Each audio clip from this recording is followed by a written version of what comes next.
భారీ సుంకాలతో భారత్పై విరుచుకుపడినటువంటి America SCO summit ని చూసి ఒక విధంగా భయపడిపోయింది.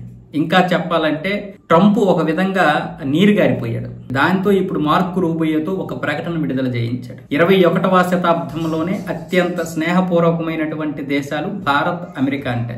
అమెరికా, భారత్ చిరకాల స్నేహితులుగా ఎప్పటికీ కొనసాగుతాయి. ఈ నెలలో మళ్ళీ మా యొక్క స్నేహం మరింత ఇముడింపజేస్తుంది. సృజనాత్మకత నుండి రక్షణ, ద్వైపాక్షిక సంబంధాలు ఇక నుంచి ఉంటాయి, కొనసాగుతాయి. రెండు దేశాల ప్రజల యొక్క స్నేహబంధమే మా రెండు దేశాల యొక్క బంధం కూడా కొనసాగుతుంది. అంటే రెండు దేశాల ప్రజల స్నేహమే రెండు దేశాల యొక్క స్నేహబంధం. ఈ విధంగా మార్కో రూబియో అయితే చెప్పుకొచ్చాడు. అంతేకాదు మరికొన్ని వ్యాపార సంబంధాలు కూడా నేర్పుతాం. అంతేకాదు ఇంకా ముందు ముందు ఆర్థిక సంబంధాలలో అనేక అవకాశాలు అందిపుచ్చుకుంటామంటూ భారత్ గురించి చాలా బాగా మాట్లాడేశాడు.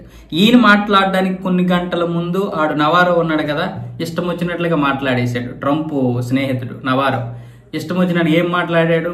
ఈ ఉక్రెయిన్ మీద రష్యా యుద్ధం చేయడానికి భారతే కారణం అంటూ అనేక విధాలుగా మాట్లాడాడు. తర్వాత ఏమొచ్చేసి ఎస్సీఓ సమ్మిట్ కంటే ముందు మార్కో రూబియో ఏమొచ్చేసి ఈ విధంగా మాట్లాడాడు భారత్ గురించి. ఇప్పుడేమొచ్చేసి ఎస్సీఓ సమ్మిట్ లో మోదీని, పుతిన్, జిన్పింగ్ ముగ్గురు మాట్లాడుకోవడం, ఈ మూడు దేశాల యొక్క జనాభా 300 కోట్లు ఉండడం, ఈ 300 కోట్ల జనాభా గనక ఏదైనా సరే ఒక విధంగా ఒకటి నిషేధించాలి అనుకుంటే యూరోపియన్ అలాగే ఐరోపా దేశాలన్నీ కూడా ఒక విధంగా చాలా దెబ్బతింటాయి ఆర్థికంగా, వాణిజ్యపరంగా. కాబట్టి ఈ విధంగా దిగొచ్చి మరి అమెరికా భారత్ గురించి పొగిడేస్తుంది.